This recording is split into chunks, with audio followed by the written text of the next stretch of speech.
Este video va a ser muy personal y no te quiero mentir, probablemente te deje muchas más preguntas que respuestas. Esta es la segunda vez que hablo de Megalopolis, la última película de Francis Ford Coppola. La primera fue hace un par de semanas en un directo. En ese momento, la verdad es que no existía mucha información acerca de esta película. Si no lo viste y querés hacerlo, te dejo un enlace en el que además hablo de la filmografía del director. Bien, te cuento rápido de qué trató para darle un contexto a esto.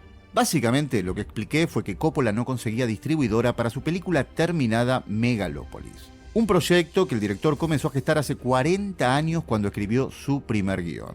Estamos hablando de una historia de ciencia ficción distópica con cierta inspiración en Metrópolis de Fritz Lang. El reparto, la verdad, es que es de lujo. Tenemos a Adam Driver, Forest Whitaker, Jon Voight, Dustin Hoffman y muchos otros grandes actores y actrices. Una locura.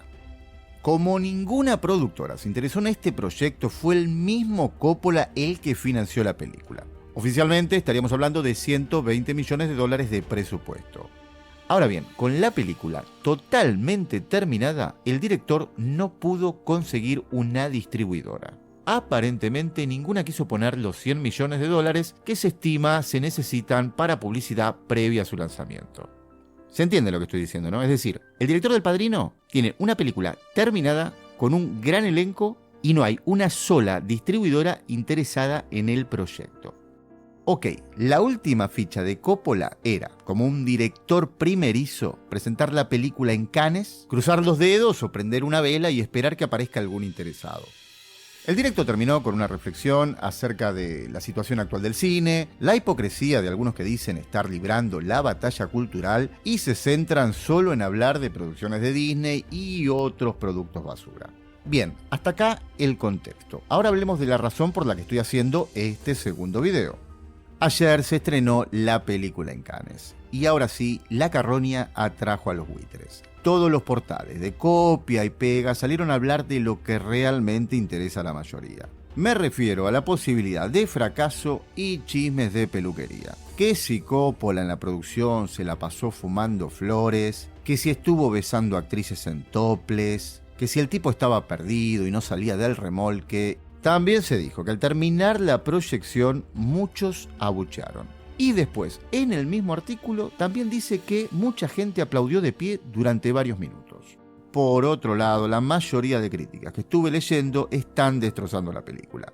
Básicamente lo que están diciendo es que es una película delirante, imposible de seguir y que no tiene ningún sentido. La verdad es que como yo no tuve la suerte de verla, no puedo opinar de la película. Pero sí, me gustaría intentar reflexionar al respecto de todo este revuelo generado.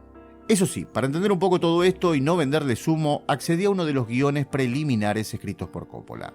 Créanme que después de leerlo se me aclararon mucho las ideas. Así que voy a darles mi opinión punto por punto. Respecto a los chismes del rodaje, déjenme decirles que me importan un carajo. Si Coppola fumó durante el rodaje y esto no afectó su desempeño, por mí que haga lo que quiera. Si sos de los que esto les parece escandaloso y pensás que en Hollywood todos toman chocolatada con galletas, déjame que te diga que Santa Claus, Papá Noel, el tío Pepe o como quieras llamarlo, son los padres. Perdón.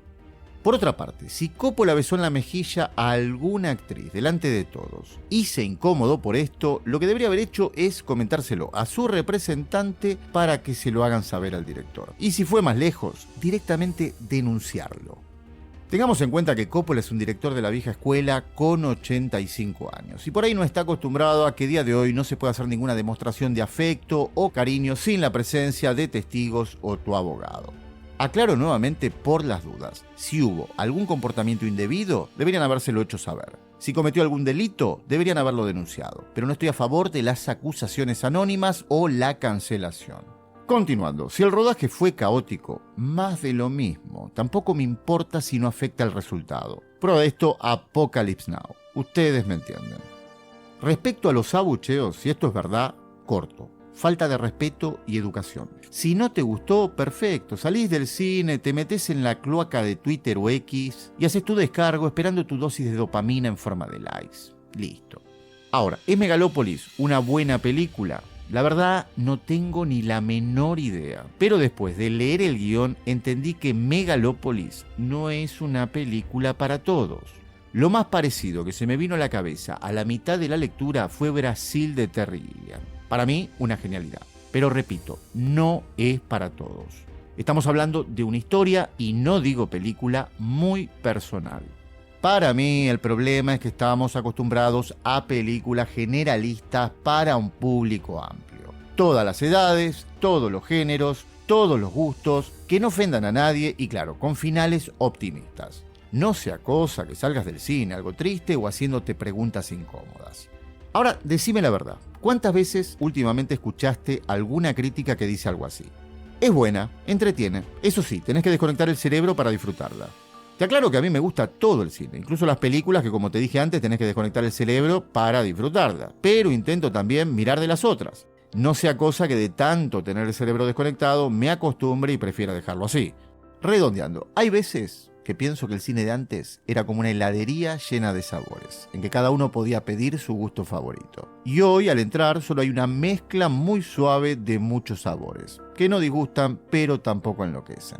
Por último, ¿pensás que Megalopolis llegará a estrenarse antes del anuncio de Barbie 2? Te leo en comentarios. Gracias por llegar hasta acá, saludos y nos vemos en un próximo video.